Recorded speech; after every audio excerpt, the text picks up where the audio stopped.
అందరికీ నమస్కారం. నేను మీ ఆసంపల్లి సంపత్ కుమార్. నిన్న భూపాలపల్లి జయశంకర్ జిల్లా కాటారం మండలం ఒడిపిలవంచ అనేటువంటి గ్రామంలో ఉపాధి హామీ కూలికి వెళ్ళినటువంటి ఒక 60 ఏళ్ళ కూలీని తాను ఒక కేసీఆర్ గారి బొమ్మ ఉన్నటువంటి టీషర్ట్ వేసుకొచ్చాడని అధికారంలో ఉన్నటువంటి కాంగ్రెస్ నాయకులు అక్కడికి ప్రచారంలోకి వచ్చి మరి ఆ టీషర్ట్ను ఇప్పించి దాన్ని ముళ్ళకంపలో వేసి ఒక అధికార అహంతో మరి ఆయనను అవమానించినటువంటి విధానాన్ని నేను తీవ్రంగా ఖండిస్తున్నాం. నేనే కాదు, ఈ సభ్య సమాజం కూడా తీవ్రంగా ఖండిస్తుంది.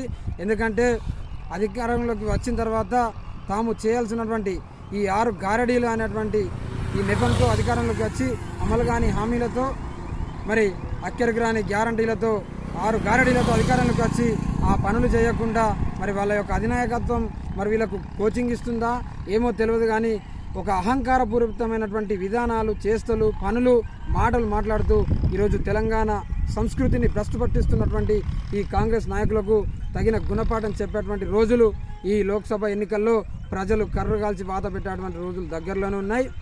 అమలు కాని హామీలతో మోసపు మాటలు చెప్పి 6 గారడీలతో అధికారంలోకి వచ్చినటువంటి ఈ కాంగ్రెస్ ప్రభుత్వం 5 నెలల కాలంలో ఏ మురగబెట్టిందా అంటే ఇక్కడ తెలంగాణలో అడిగంటినటువంటి జలాలు, అల్లాడిపోతున్నటువంటి రైతు, ఎండిపోయినటువంటి పంటలు, కల్లాల కాడ, వడ్ల కల్లాల కాడ కన్నీటి పర్యంతమవుతున్నటువంటి రైతులు, ఈ విధమైనటువంటి దుస్థితిని మనం ఈ 5 నెలల కాలంలో చూస్తున్నాం. కానీ గతంలో కేసీఆర్ గారి నాయకత్వంలో అద్భుతంగా అజారరామంగా రైతు రాజుగా బతికినటువంటి రోజులు. కానీ ఈరోజు రైతు కన్నీటి పర్యంతం అవుతున్నాడంటే దానికి కేవలం ఈ యొక్క గుంపు మేస్త్రి మన యొక్క ముఖ్యమంత్రి రేవంత్ రెడ్డి అనేటువంటి విషయాన్ని నేను ఈ సభ్య సమాజానికి తెలియజేస్తున్నా.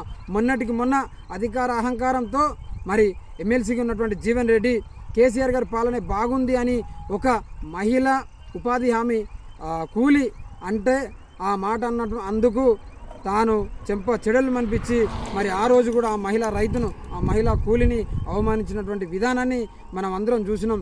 ఈ రకంగా కాంగ్రెస్కు అధికారం ఇస్తే తాను చేయాల్సినటువంటి పని పక్కన పెట్టి ఈరోజు అధికార మదంతో, అధికార అహంకారంతో మరి ప్రజలపైన, రైతులపైన, కార్మికులపైన, కర్షకులపైన మరి ఈ రకంగా ఇలాంటి నిసంస్కృతి, ఇలాంటి కుసంస్కృతి చేష్టలు చేస్తుంది.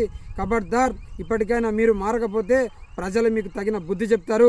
నేను ఒక మాటలో చెప్పాలంటే నిజంగా మీరు కేసీఆర్ను గెలవాలంటే పైన ఉన్నటువంటి అంగిని తీసేయచ్చు, కానీ పైన ఉన్నటువంటి కేసీఆర్ బొమ్మను తీసి పక్కకు పడేయచ్చు. కానీ కోట్లాది ప్రజల గుండెల్లో ఉన్నటువంటి కోట్లాది అభిమానాన్ని మీరు తీసేయలేరు. అది మీ తరం కాదు. ముమ్మాటికైనా ఎన్నటికైనా ఇక్కడ కేసీఆర్ మాత్రమే శ్రీరామ రక్ష. బీఆర్ఎస్ పార్టీనే ఈ తెలంగాణకు సుభిక్షాన్ని తెలియజేస్తూ జై తెలంగాణ, జై కేసీఆర్, జై హో బాలకృష్ణ.